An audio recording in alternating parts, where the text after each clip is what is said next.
The cartographer spoke the name of the great beast, and the vibrant market suddenly seemed muffled and distant.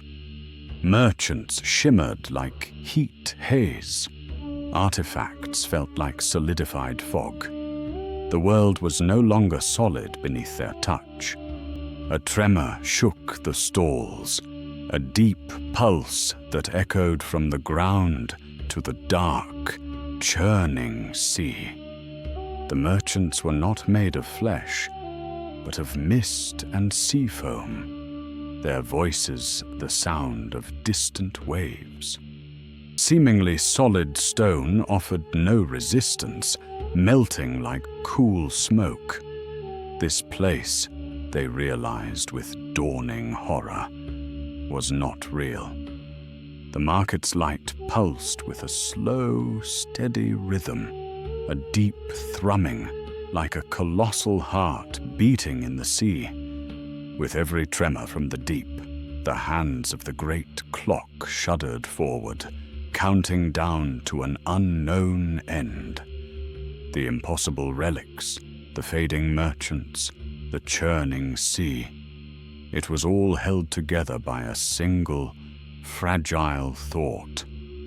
The looping architecture, the strange inhabitants, all were figments of a non-human imagination.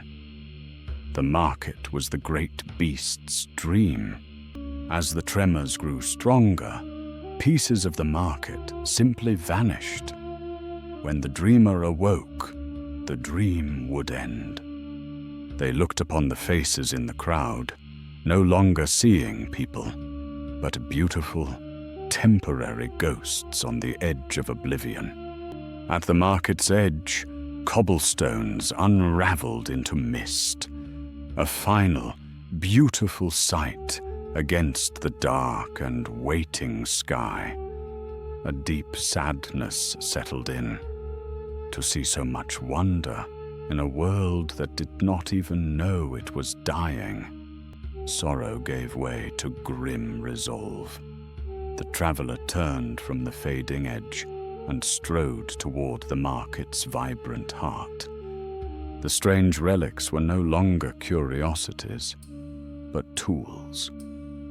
This dream was not a place to explore, but to defend. Their mission was clear. Not to escape the dream, but to stop the dreamer from ever waking up.